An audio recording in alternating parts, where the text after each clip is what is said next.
Joining us now is the chairman of the Intelligence Committee, Congressman Adam Schiff of California. Mr. Chairman, thanks for being here on a big night. I know we called you on short notice. I really appreciate the time.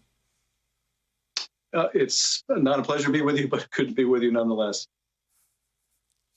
Let me just first ask your top-line reaction to this new wave of pardons tonight. I wanted to hear from you specifically about Manafort and Stone, but I sort of want to give you the floor for a second to tell me what you think about these 2 nights of now 40-plus pardons that we've had from the president, including multiple people who lied or were otherwise implicated in the Russia attack on the election.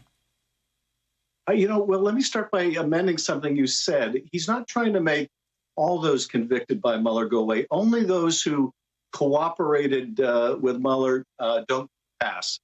So he's not going to pardon Michael Cohen, for example, but the people who held out, refused to cooperate, the Manaforts, the Stones that lied to cover up for him, they will get a pass.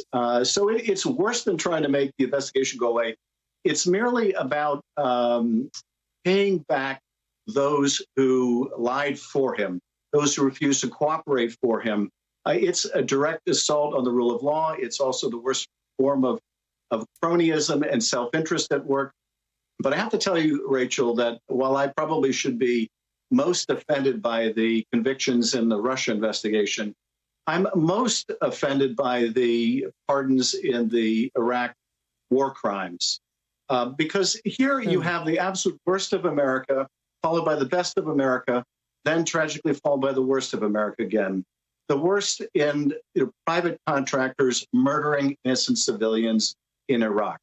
Hard to imagine a worse act of any citizen of this country. Then you have the best. You have hardworking people trying to bring these defendants to justice, trying the case multiple times, going to every effort. That's the best of America. Adherence to the rule of law, the sanctity of life wherever it is. But now we have the worst of America all over again, with the president giving a pardon to these people who committed cold-blooded murder of men, women, and children. So that, to me, is the most offensive of all these pardons. One other thought, Rachel, is he's pardoning people just like him, in a way. He's pardoning people who lie and have no compunction about it. He's pardoning people like in Iowa who cheat in election. He's pardoning family members. He's pardoning people he can relate to because they're like him. And of course, I think, as you indicated, there's more of that to come.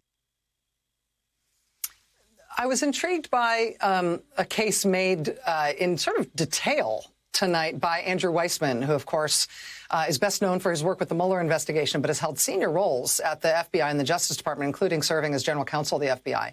And he said just not long ago on this show that basically that a president, while the pardon power is plenary, it's in the Constitution, he can pardon people. It's not, nobody would argue that it's not within his powers.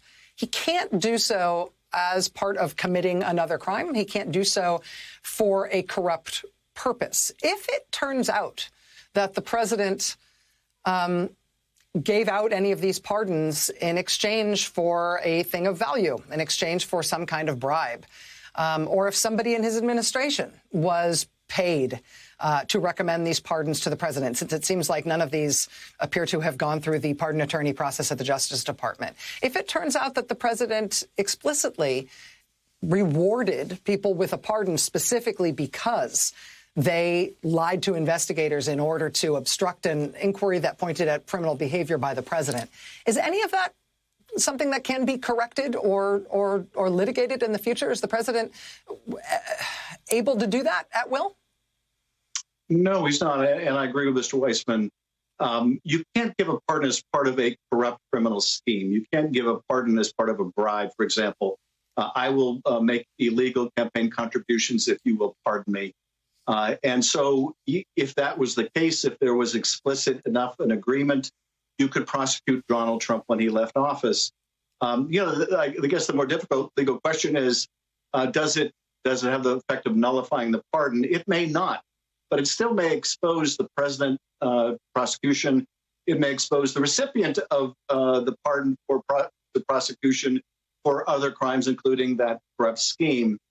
But the practical realities of the difficulty of proof don't make that, I think, very likely. In the Protecting Our Democracy Act that I introduced some months ago, in fact, we make explicit what we believe is already existing law, and that is that a president can be prosecuted for giving a pardon as part of a bribery scheme.